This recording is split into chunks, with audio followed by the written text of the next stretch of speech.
CCTV 김호준의 뉴욕타임스. 안녕하세요. 김호준의 뉴욕타임스가 자랑하는 또 하나의 코너, 정봉주의 PSI. 잠시 후에 시작하겠습니다.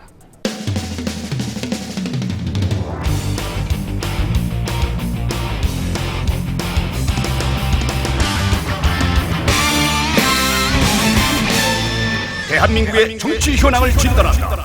정봉주의 PSI. 안녕하세요. 오늘은 소개를 제가 짧게 네. 했습니다. 봉도사님. 왜냐하면 미리 말씀드리지만 오늘이 약 두 달간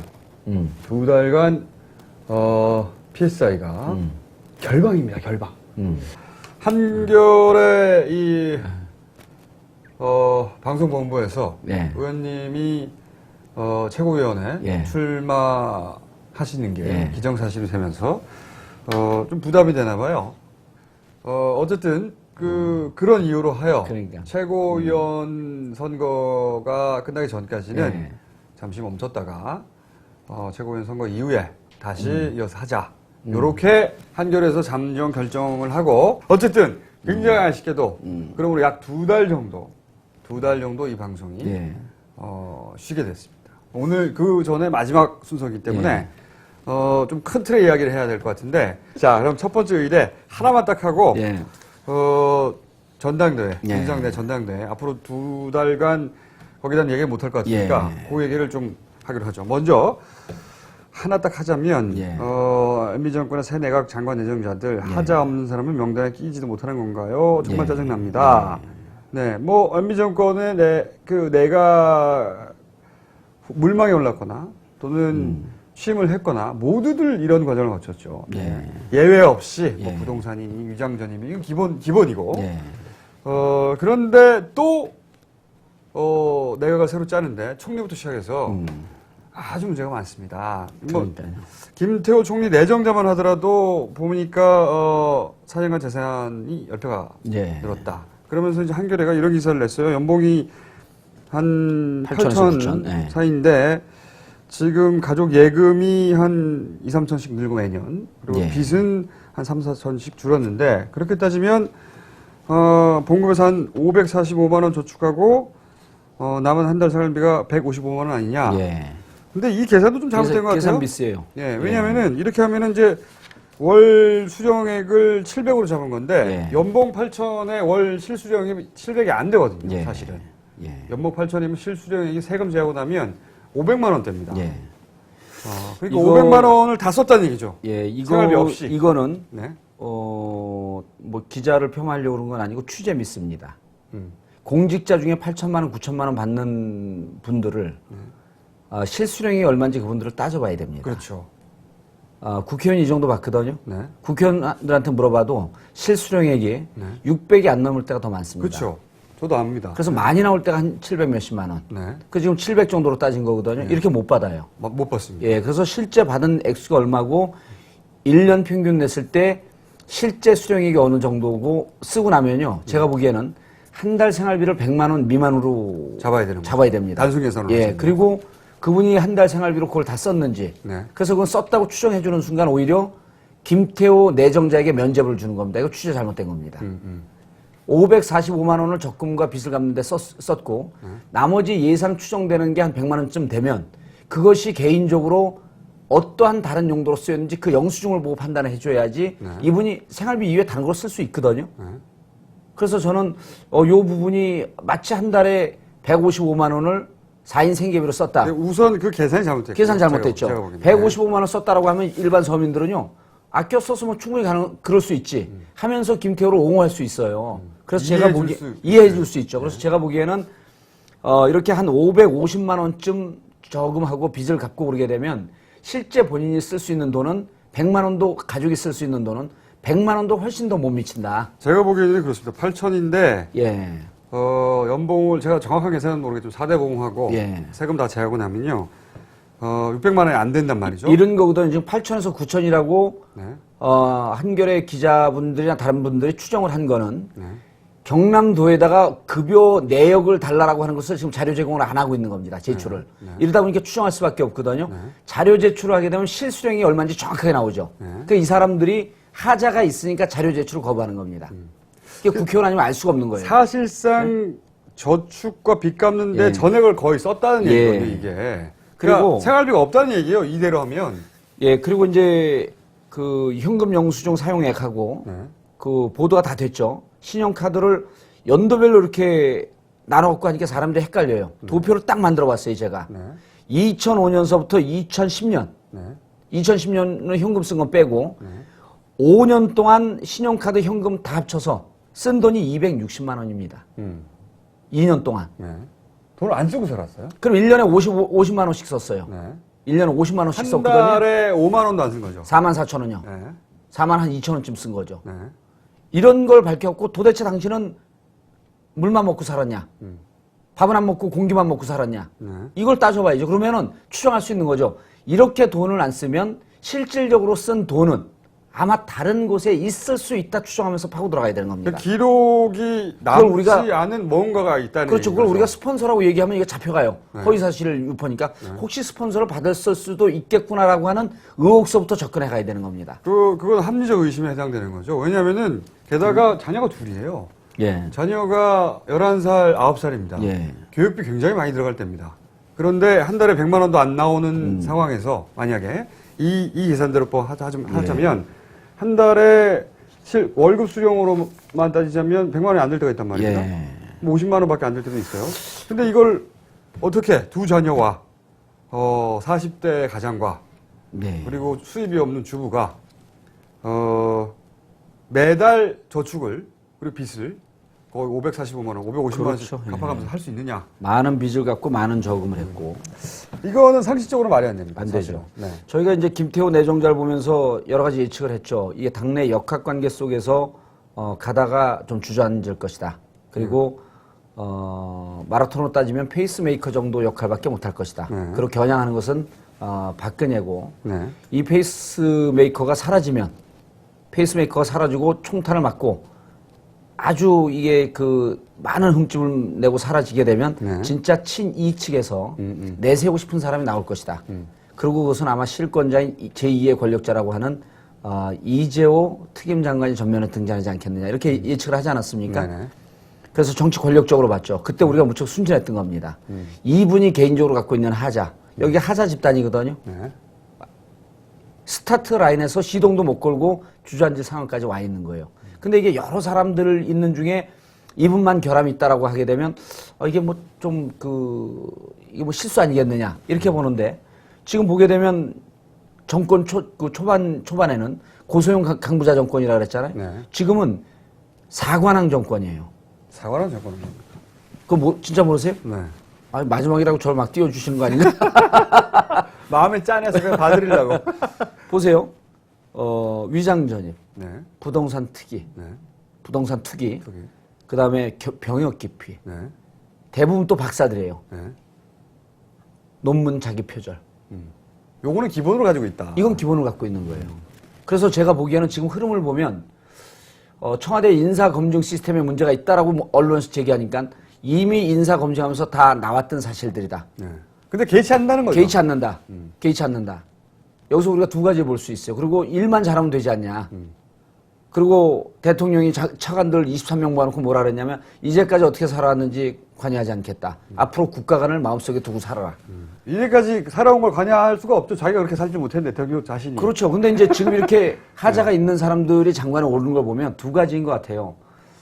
정말 주위를 둘러봐도 하자 없는 사람이 없다. 자기 주변에는. 자기 주변에. 그게 대한민국 성공한 보수층의 리딩 그룹의 도덕성입니다. 그게 현 수준이에요. 그게 평균이다. 평균이에요, 그게. 안 나오는 겁니다. 두 번째는 국민들과 기싸움을 하면서 국민을 상대로 지금 도덕적 가치관의 전쟁을 치르고 있는 겁니다. 하자 있어? 니네가 어떻게 할 건데? 난 밀어붙여. 당신들이 세우고 있는 그 도덕성이라고 하는 것은 개나 갖다 줘.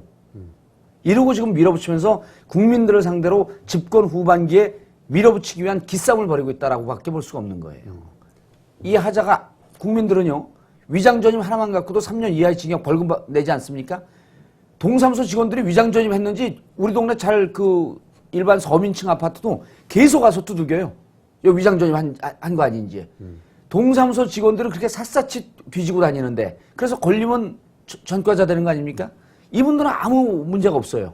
개의치 않는 거죠. 개의치 않는 거죠. 그래서 제가 보기엔 이쯤 되면 국민들과 오기 싸움을 하고 있는 거다.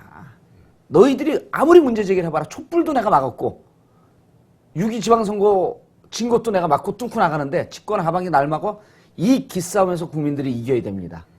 이기는데 민주당이 선봉에서 잘 싸워야죠. 이 기싸움에서 만약 우리가 밀리면 집권 후반기의 최대 쟁점이라고 하고 생각되는 4대강을 진짜 탱크 밀어붙이듯이 밀어붙일 겁니다. 그래서 이번에 장관들의 인사청문회는 인사청문회 하는 분만 관심을 가질 게 아니라 국민들이 마음속에 촛불을 키우는 마음으로 일일이 관심을 갖고 봐야 돼요. 이 기싸움에서 밀리면 4대강 밀립니다. 그 집권 후반기를 가고 있는 지금은 심리적 전쟁을 펴고 있다. 전면전을 펴고 있다. 그리고 국민을 상대로 이런 그 작전을 펴고 있다. 이렇게밖에 볼 수 없습니다. 이런 그 내각 애정자들의 그 예를 들어서 인사청문회나 또는 여론이 나쁘다 하더라도 지금 말씀대로라면 누구도 낙마시키지 않을 것이다. 그러면 낙마시키는 순간 기싸움에서 지는 거기 때문에 밀리는 거기 때문에. 그러면 밀린다고 보는 거죠. 그리고 우선 하자가 있더라도 하자라고 보지도 않고 우선 혹여 조금 하자가 있다 하더라도 여기서 밀리면 안 된다고 생각해요. 그러면 우리는 하자라고 보는데 그 사람들은 일을 하자 이렇게 볼 거예요. 왜냐하면은 그 과거의 삶이 어땠는지 따지지 않겠다고 말할 수밖에 없어요. 대통령 본인이. 그러면. 과거의 삶이 사실은 따지자면 여러 가지 하자가 많지 않습니까? 그럼요. 따질 수가 없죠. 자기 본인도. 그래서 우리 국민들이 기억을 할지 모르겠지만 자기가 갖고 있는 건물에 아들, 딸이 관리인으로 있었잖아요. 그리고 관리인은 월급을 줬습니다. 위장 전입도 있었죠. 아니, 월급을 주고 있었는데 그때 당시 아들들은 해외 유학 중이었어요. 그런 것도 있었죠. 줄리어드 음대에 가 있는데 몇 년 동안 한 2년 동안 그 딸 월급을 주고 이런데 이런 사람들한테 문제 제기할 수가 없죠. 그렇죠. 본인이 다 했던 거예요. 그 우리 속담이 나오지 않습니까? 모 묻은 개가 겨 묻은 개 나무란다. 근데 저는 또 이런 생각이 듭니다. 그러니까 과거에 어떻게든 살았든지 상관하지 않겠다. 앞으로 일만 잘하면 된다. 이게 말이 안 되는 게요. 우리가 왜 검증을 하느냐. 그 사람이 이때까지 살아온 행적을 보면 앞으로 어떻게 살아가고 어떻게 공직에 임하겠다는 걸 알 수 있기 때문에 하는 거 아닙니까? 그럼요. 그러니까 이때까지 맨날 도둑질 하다가 갑자기 장관 됐으면 도둑질 안 할 거라고 어떻게 생각할 수 있어요? 그래서 검증을 하는 건데 그걸 검증을 왜 합니까 그러면은? 이 논리가 말이 안 되는 게 이런 거죠. 공부 실력은 나중에 나이가 들어서도 싸우면 되거든. 독서하고 공부하면 되죠. 그런데 도덕성, 정직함 이런 건 어렸을 때 배워놔야 되는 거거든요. 나이 들어서 못 배우잖아요. 그러니까 학교 다닐 때 도덕 선생, 국어 선생 이런 분들이 거짓말하면 막 죽도록 패잖아요. 너 나쁜 사람 된다. 이 거짓말하는 게 나중에 못 고친다. 지금 빨리 고쳐야 된다. 그런데 이제까지 거짓말을 하면서 도덕성에 하자 있게 살아왔는데 장차가 안 되면 벼랑 하나 이걸 국가가 바뀝니까? 그러게 말입니다. 철학이 틀린 사람들이에요. 이게 얼마 남았죠? 2년만 남았습니다. 아니 우리 방송 시간이 얼마? 아니 누가 지켜보지 않을 때 평소에 검증한다는 의식하지 않을 때 그때 어떻게 살았는지를 봐야 그 사람이 실제 어떤 사람인지 알 수 있는 거고 그래서 과거를 보자는 건데 과거를 보지 마자니 그럼 인사청문회 왜 해? 제가 이분들이 이 방송을 좁도 이분들이 이 방송을 보진 않겠지만 한마디만 말씀을 드리면 공직자는 일반 국민들에겐 관대해야 하고 자기 자신에는 뼈와 살을 깎는 엄격함을 유지해야 합니다. 배우세요 좀. 자기 자신한테는 한없이 관대하고 국민들에게 법과 질서를 지키라고 하고 그거는 그 1930년 40년대 독일에 있던 분이 얘기했던 거 아니에요? 국민들 때려잡으면서 법과 질서를 지켜라. 히틀러. 재미없고요. 그러니까 이제 두 가지 이유라고 이제 딱 정리를 해주셨어요. 그 사람 그 보수 주의 없다. 지금 정권의 눈높이로 보기에는 하자가 아니다.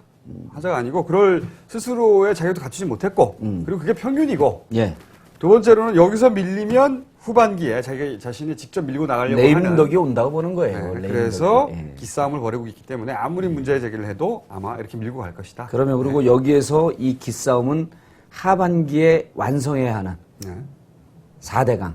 그래서 PD수첩에서 불방시킨 거 아닙니까? 이게 연동되어 있는 거예요. 이분들은 지금 국민을 상대로 심리전을 펴고 있다고 생각하는 거예요. 이 전쟁에서 승리해야 한다. 그렇기 때문에 더더욱이 밀어붙일 인사청문회를 정치권에만 맡기지 말고 예. 국민들이 그 인사청문회를 같이 감시해줘요. 예, 그러면 네. 이렇게 하죠. 깨어있는 국민. 네. 자, 그럼 이어서 하겠습니다. 정봉주 PSI, 정봉주 전 의원께서 의원 시절입니다. 예. 보시죠.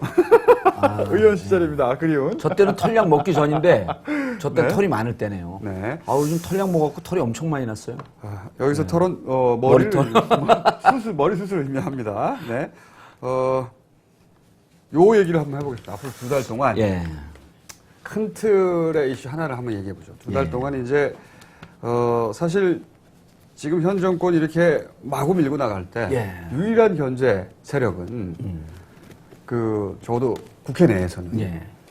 민주당밖에 없어요. 사실상 현재. 그렇죠. 네. 예. 그런데 민주당이 힘을 못 내고 있단 말입니다. 존재감이 없어요. 예. 그래서 전당대회를 이제 하지 않습니까? 곧. 그렇죠. 그 전당대회에 어떤 대표가 선출되느냐 예. 굉장히 중요합니다. 그 대표 체제 하에서 다음 대선을 치러야 되고 다음 예. 총선을 치러야 되고 예. 그리고 어떤 사람들이 최고위원이 되느냐 굉장히 중요한데 그게 중요하죠. 그게. 네. 예. 본인도 최고위원 나가시고 근데 언론에 보도된 거 말고요. 예. 언론에 이제 3강 보도하지 않습니까? 정세균 예. 전 대표 예. 그다음에 정동영 전 당의장 그때는 예. 의장이라고 예. 불렀죠. 둘 다 의원이라고 부르면 돼요. 네. 복잡하니까 정동영 의원, 정세균 의원 이렇게 딱 네, 부르면 돼요. 좋습니다. 그리고 손학규 예. 전 대표 예. 역시 이 3강이라고 부르는데 예.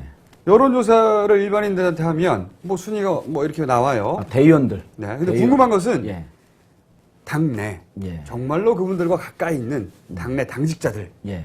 혹은 지구당 위원장들 예. 또는 국회의원들 예. 혹은 국회의원들 전 현직 다 포함해서 예.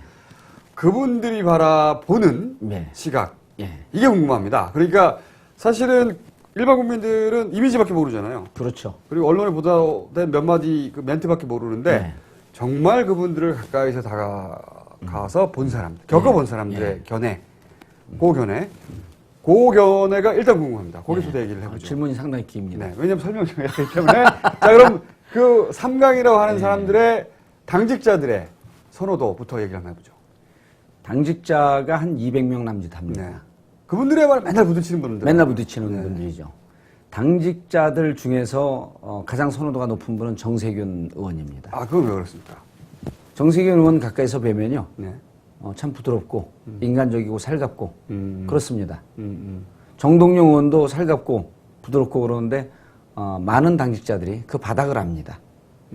그 바닥이라고 하면 예. 그 의원의 정동영 의원의 어떤 의도 혹은 뭐 바닥이 어떤 의미죠? 바닥이라고 하는 건 노무현 대통령이 즐겨 쓰던 진정성이죠. 진정성.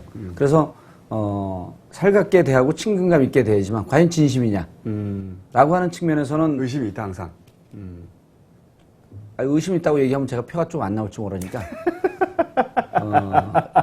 그런 진정성적인 측면 그다음에 인간적인 측면에서는 정세균 의원 전 대표가 판정승이다. 그 부분에 있어서. 예, 그 부분에 있어서 손학규 전 대표에 대해. 손학규 대표는 민주당에서 당직자들하고 비비고 네. 부딪힌 적이 별로 없습니다. 스킨십이 없었죠. 그렇죠. 네. 스킨십을 가질 만한 시간이 별로 없었고 그렇죠. 일반 국민들하고 스킨십은 좋은데 네. 당직자들 몇 개월 있는 동안 당직자들하고 스킨십은 별로 없었습니다. 네. 그래서 당직자들이 최우선으로 뽑는 대표는 정세균 당직자가. 당직자들이 손학규 네. 그다음에 정동영 순서 그렇습니다. 예, 세 명만 하면요. 나머지 뭐 박주선 이런 의원분들도 계신데 박주선 의원은 당직자들이 좋아합니다. 본인의 별명이 인간 지남철이에요. 인간 지남철. 예. 실제로 좋습니다. 자석. 예, 네. 실제로 좋고 아주 격없이 많은 사람들이 편하게 할 얘기하고 검찰 출신에서 그런 분이 많지 않죠. 그렇죠. 예. 검찰 출신 보통 그리고 한나라당에 들어가죠. 그렇죠. 예. 네. 그래서 이제 좋고 근데 어쨌든 빅3만 얘기하면은 그렇게 되고 그다음 위원장들. 네. 위원장들은 대체로 위원장들 사이에서도 위원장이라고 하면 또 설명 좀 해주시죠. 위원장이면 전국에 한 200여 개 지역 지구당. 그 지구당이라고 얘기해서 편합니다. 지역위원회인데 네. 지역위원회별로 국회의원 한 명씩 뽑는 데죠. 그렇죠. 국회의원 선거고 네. 거기에 이제 지역위원회에 보면은 현역 위원장들이 한 7, 80명 되고, 네. 그 다음에 원외 위원장들이 한 120, 30명 정도 되는데, 네. 그분들 중에도, 그러니까 위원장들. 거기서 국회의원이 되면 국회의원과 함께 위원장이 되는 것이고, 그렇죠. 국회의원이 네. 아닌 위원장도 있는 아닌 것이고. 위원장들이 네. 있죠. 그래서 섞어서 이제 한 220, 30명쯤 되는데, 네. 거기서도 위원장들 사이에서도, 정세균이 1등. 아, 그래요? 예. 그 다음에, 손학규 2등. 음. 그 다음에 정동영 3등. 아, 그렇습니까? 예, 그렇습니다.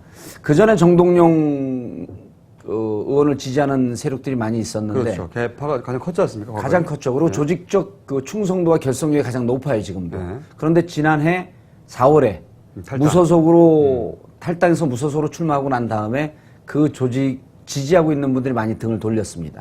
실질적으로 그래서 네. 호남 중에서도 광주, 전남 보게 되면 대의원들 네. 지지도는 손학규 대표가 1등이 나옵니다. 아, 그쪽에서는요? 그렇죠. 어. 그리고 이제 그러면 이제 지역위원장들도 이제 등수가 대충 나오잖아요. 네. 그럼 바닥에 있는 대의원들은 네. 손학규 대표가 압도적으로 높게 나옵니다. 그건 또 왜 그렇습니까? 대의원들은 사실 민주당이 어떻게 가야 되고 네. 민주당이 집권하기 위해서는 어떠한 카드를 써야 되느냐라고 하는 부분에 대해서 좀 자유롭게 생각합니다.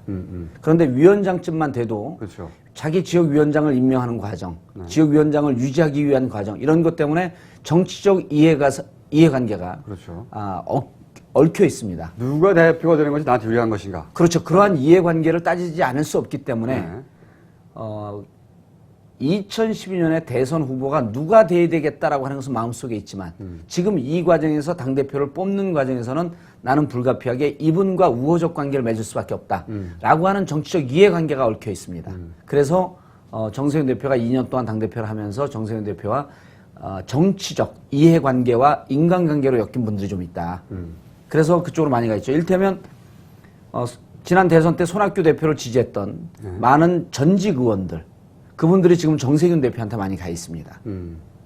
그래서 위원장들은 정세균 대표 쪽이 좀 많지만 그러니까 조직세가 현재로 보면 정세균 대표 쪽이 가장 강하다고 볼 수가 있죠. 그렇군요. 그러나 대의원들은 손학규 대표가 압도적으로 높다. 그거는 이제 일반 민심하고 조금 더 가깝군요. 좀 더 가깝죠. 지역위원장들도 일반 민심을 압니다. 그런데 이제 자기 목숨이 어떻게 될지, 지역위원장을 유지할 수 있을지 이런 등등과 왜냐면 연동이 공천과 되어 바로 있기 또 연결이 되니까. 그러면, 예. 다음 공천과. 등등 연동이 되어 있기 때문에 이제 정세균 대표가 그렇게 높은 지지를 가장 많은 세를 갖고 있고, 그 다음에 이제 그래서 근데 이제 정세균 대표 측에서는 이렇게 얘기하고 있죠. 아직 오다가 내려가지 않은 상태다. 그런 지역위원장이 대의원들에게 대표는 누굴 찍고 최고위원은 1인 한 대의원이 2표를 찍기 때문에 최고위원은 누굴 찍어라. 네. 누굴 찍었으면 좋겠다 하는 이 오다가 내려갑니다. 오다가 내려가면 대의원들의 지형도 좀 바뀔 것이다. 이렇게 정세균 대표 측에서 예측을 하고 있는데 상당 부분 신빙성이 있습니다. 그러면 지금 보시기에는 예. 언론에서는 이제 크게 3파전을 얘기하는데 예. 그러면 당선 가능성을 지금 현재 기준으로 전망하자면 예. 정세균 대표와 전 대표와 예. 그 손학규 전 대표의 2파전이 될 수도 있겠군요. 그거 말씀드리기 앞서 제가 요즘 아주 귀찮아 죽겠어요. 이게 정치의 시즌이 되니까 개나 소나 다 정치평론가입니다. 네. 그래서 잘 모르니까 저한테 전화해요. 오늘 나가서 방송을 얘기를 해야 되는데 물어보려고. 내부 사정을 모르잖아요. 네. 내부 사정을. 그러니까 요 대목은 어떻게 되죠? 요 대목은 어떻게 되죠? 그래서 진짜 거짓말 안 못하고 정치평론가를 지향하는 혹은 방송에 나오는 분들 6명 전화 받았어요 오늘. 그거 전화 받느라고 제 선거운동을 못합니다. 정치평론가들 대충 얘기해주고 끊으려면 빨리 자기가 얘기하니까 막 꼬치꼬치 캐묻는 거예요. 여론조사 나오니까 손학규 대표가 다 1등 할 줄 알았던 거예요. 그러나 막상 파고 들어가 보면 양 캠프의 조직력을 봐야 됩니다. 누가 결합해 있는지. 대표가 위원장이 오다를 때릴 거 아닙니까? 위원장 오다 때리면 지금보다 상황이 틀려질 수 있습니다. 그래서 정세균 대표 측에서 보는 예측 상당히 신빙성이 있다. 그래서 손학규 대표 측에서 이런 부분에 대해서 긴장하고 조직을 개편하고 조직적으로 대응을 해내지 못하면 좀 위험한 상황이 올 수도 있다. 그래서 전체적인 상황을 보게 되면 현재로서는 손학규, 정세균 그 2강 구도로 갈 수 있는데 2강 구도로 갈 수 있는데 실제로 정동영 그 의원 측도 만만치가 않습니다.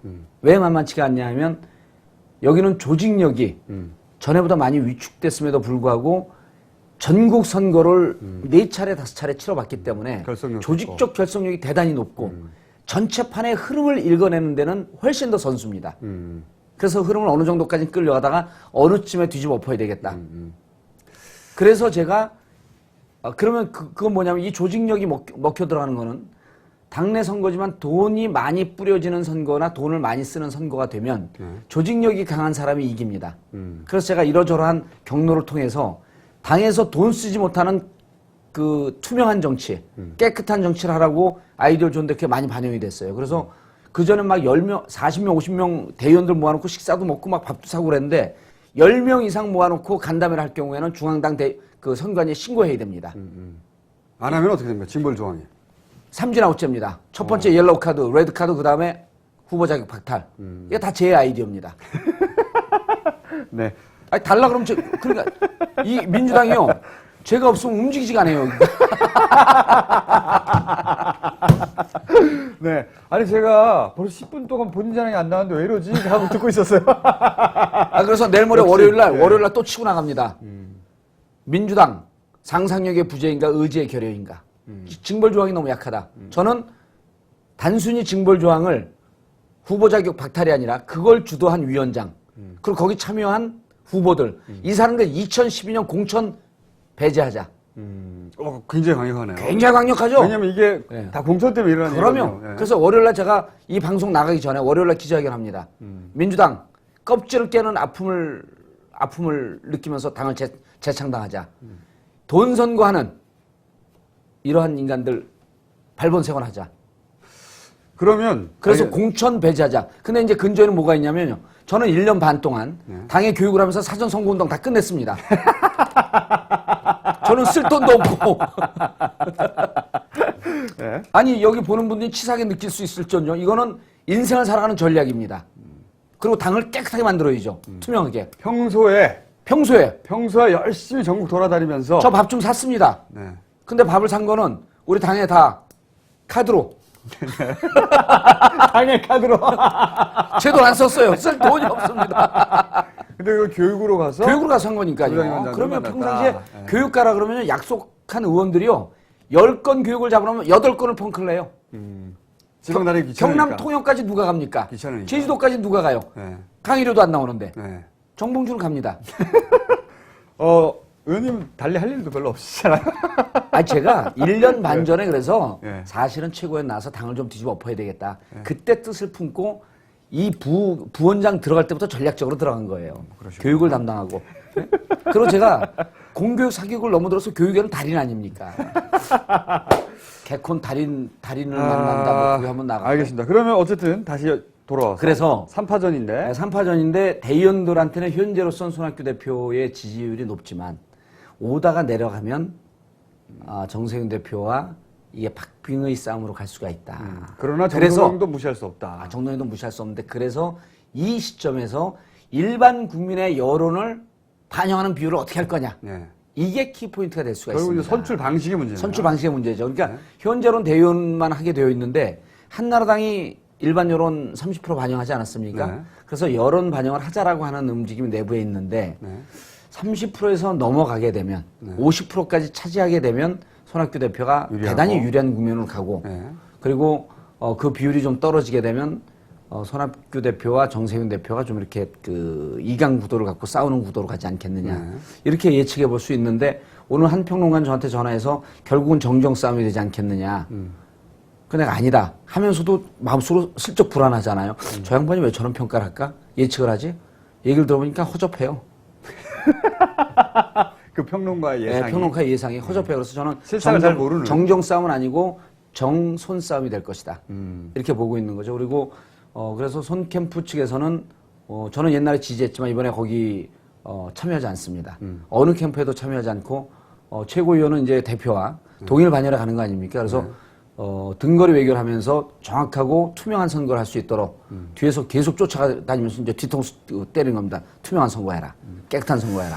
그런데 그래서 손학규 대표 측에서 조직을 빨리 좀 강화해서 많은 분들이 이 손학규 대표가 미래의 카드다라고 하는 것을 인식을 시키면서 좀 조직을 보강해야 될 필요가 있겠다. 정세균 대표 측은 일반 국민 여론을 어떻게 하면 좀 끌어올릴 것이냐 이런 부분에 대해서 좀 그 관심을 둬야지 본인들이 취약한 부분을 극복할 수 있을 것이다. 정세균 전 대표는 사실 뭐랄까요, 사람이 좋고 뭐 이렇게 진심이 좀 느껴지고 이런 부분이 약한 게 아니라 예. 기본적으로 존재감이 약하지 않습니까?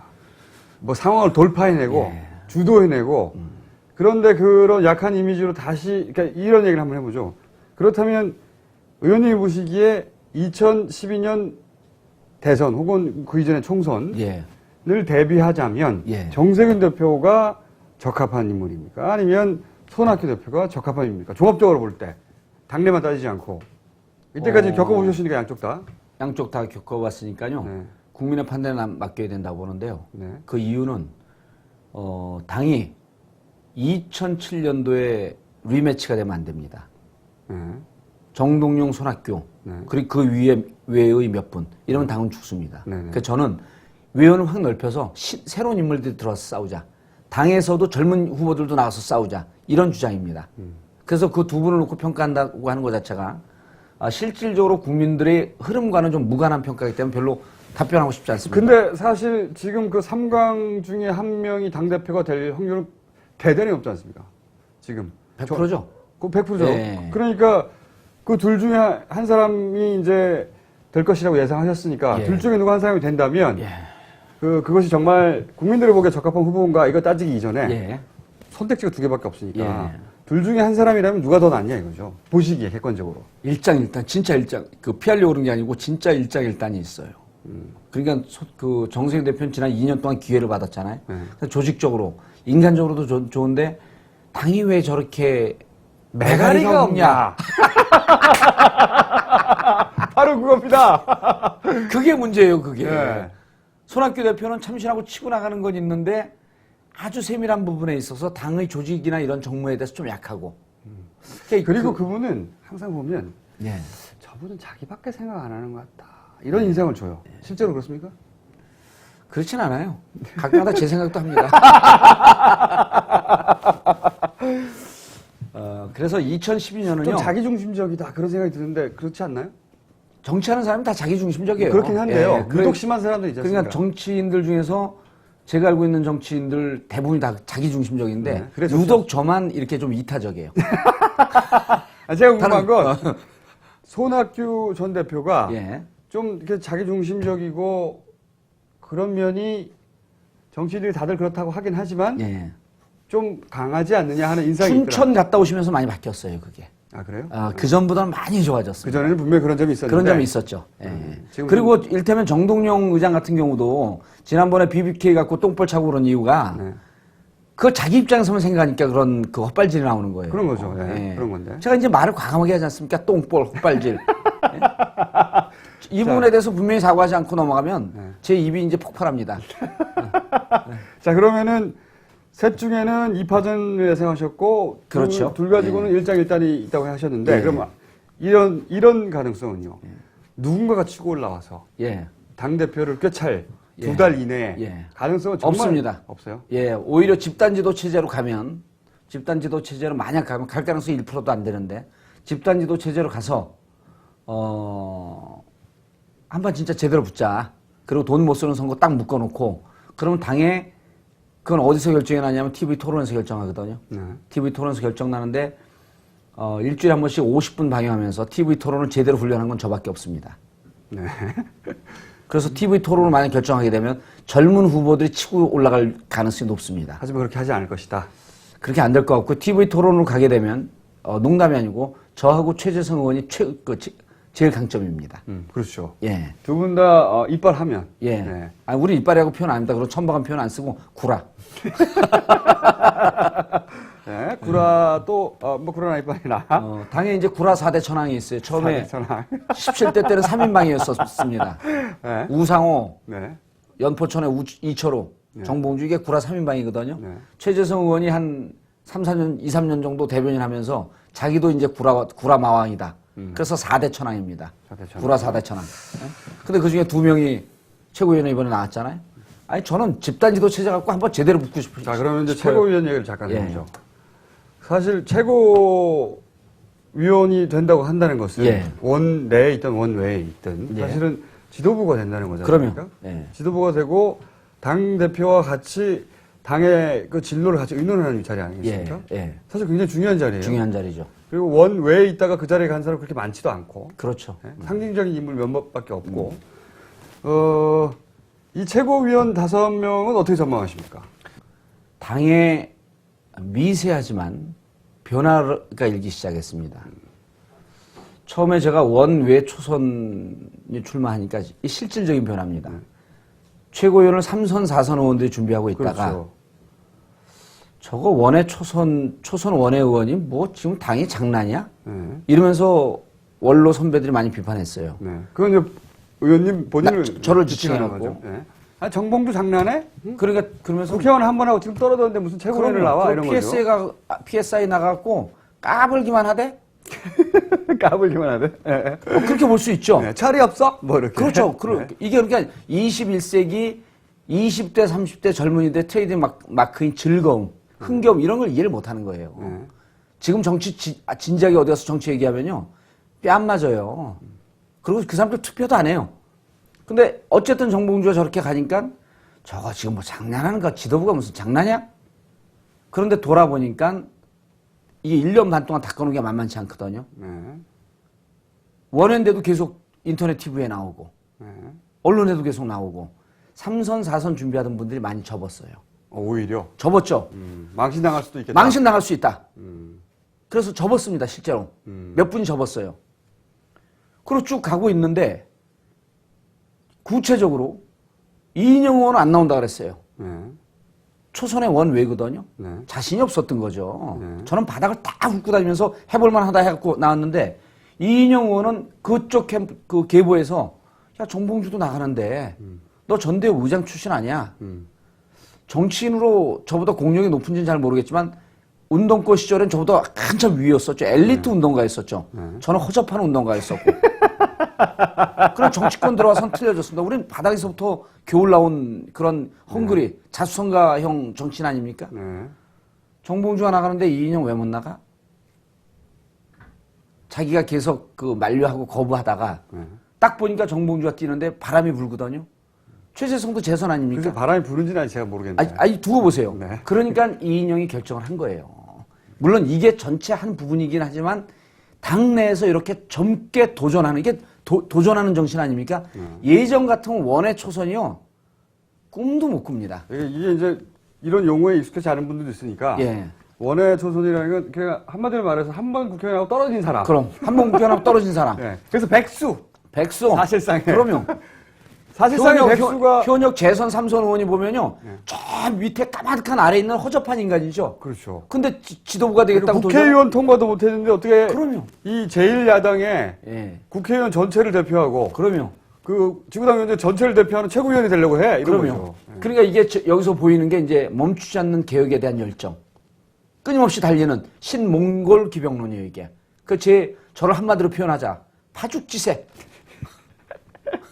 왜 비웃는 놈? 그거는 이제 누군가가 달려가는 자세를 보고 아 저것은 파죽지세야 이렇게 표현할 수 있죠. 또 자기가 달리면서 나는 파죽지세야. 아니, 나는 이거 좀 웃기잖아요. 나는 파죽지세 집권론이에요. 파죽지세 집권론. 직권까지 한다. 집권까지 한다. 달려가지고. 파죽지. 내가 할지 누가 할지 모르지만 어쨌든 우리 당이 멈추고 안주하는 모습을 보이는 순간 죽는다.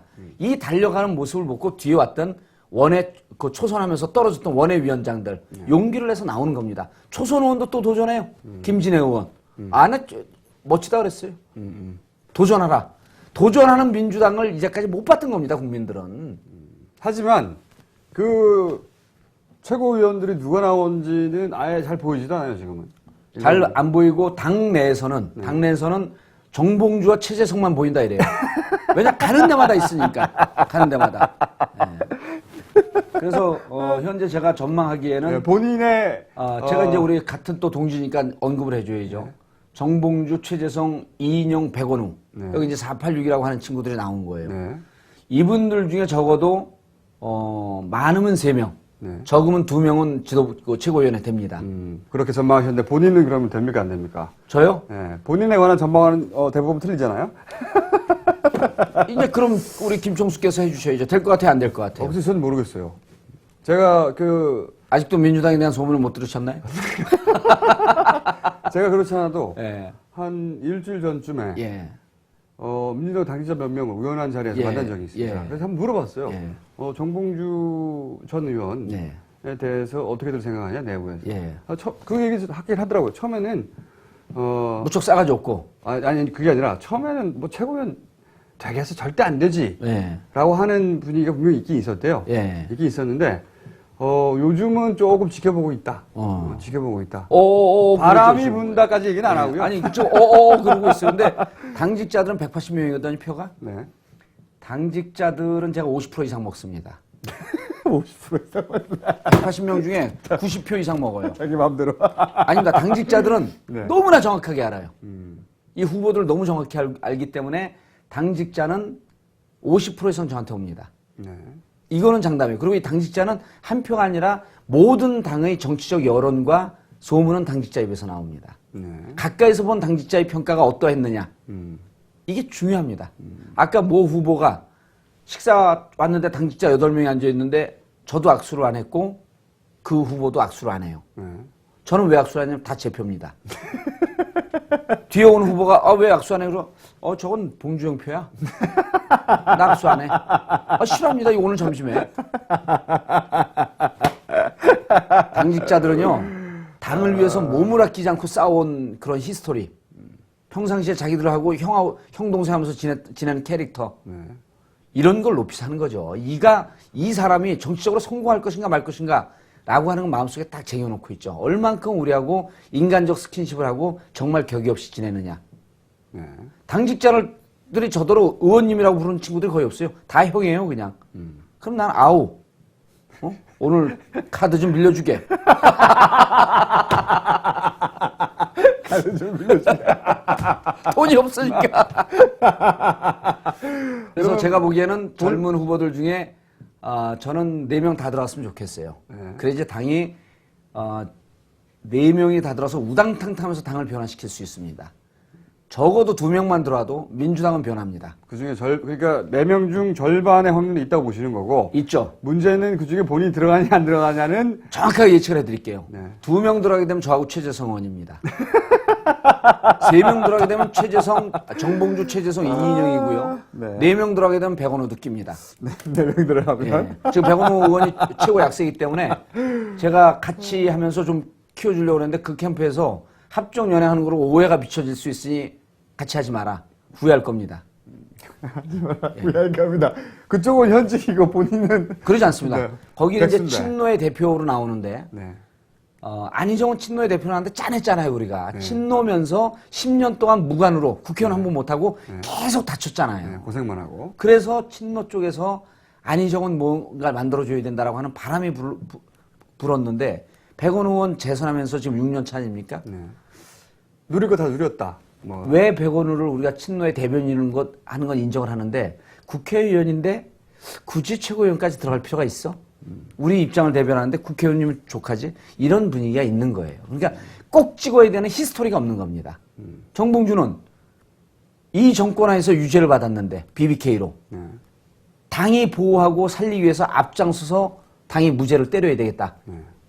우리 당원들이 무죄를 선고해 줘야 되는 거 아닙니까? 일단 정봉주는 무죄를 만들어 놓고 당이 살려놓으면 적어도 한나라당과 싸울 때는 한나라당에서 가장 싫어하는 의원 중에 한 명 아니냐. 이제 제가 최고위원 되면요. 온갖 방송에서 정봉주의 입을 부릅니다. 가는 데마다 싸우는 거죠. 가는 데마다 한나라당의 문제를 지적하고. 최고의 파이터의 등장입니다. 그래서 지금 아직 안 끝났습니다. 뒷부분은 맞죠. 어디를 가서도 싸울 텐데 예. 앞부분 최고위원이 되느냐 안 그래서, 되느냐 하는 부분은 그래서 지금 언론사 기자들이 아주 예리한 기자들이 정봉주의 화려한 귀환 이거 이미 제목 뽑아놨어요. 2달 후 기사를. 그러면 다 준비해놓고 있죠. 그렇지. 뭐 그 팬카페 거기 들어온 기자들도 있어요. 저 회원으로 정봉주의 화려한 귀환 BBK 저격수의 여의도 입성. 다 써놨어요 지금. 두 달호 기사를. 예, 두 달호 기사.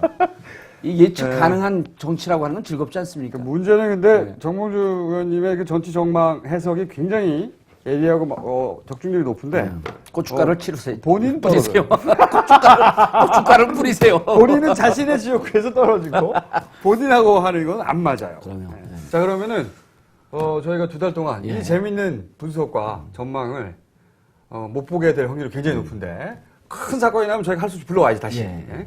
그 최고위원 선거에도 불구하고 그러나 어쨌든 두 달간 못 볼 확률이 굉장히 높은데 그러면 헤어질 그동안 애청자들에게 아쉬울 애청자들에게 한마디 해주십시오.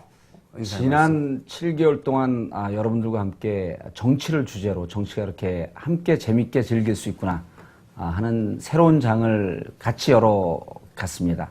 저도 기뻤고 아마 여러분들도 적지 않은 기쁨을 같이 누렸으리라고 생각이 되는데 많은 분들이 민주당에 대해서 질타하고 비판적인 시각을 갖고 있습니다만 제가 최고위원에 돼서 민주당 지도부로 입성하는 순간 민주당은 다시 희망의 싹을 피울 수 있을 거라고 생각합니다.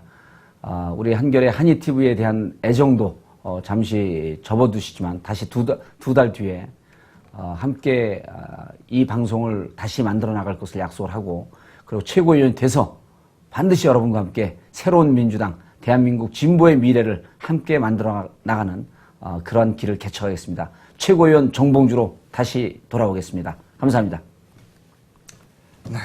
만약에 최고위원이 안 되셔도 돌아올 거죠?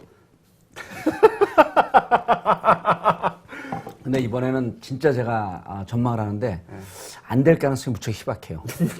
이미 오늘자로 돈 못 쓰는 선거로 딱 만들어놨어요. 네, 그건 알겠는데요. 후발주자들이 뛸 수 있는 여지가 없습니다. 네, 그건 알겠는데 어쨌든 안 되셔도 다시 나오는 거죠? 그러면 이제 뭐 되든 안 되든 이제 무조건 오는데 안 될 가능성이 여기까지 하겠습니다. 그러면 두 달 후에 다시 뵙겠습니다. 감사합니다. 예, 감사합니다.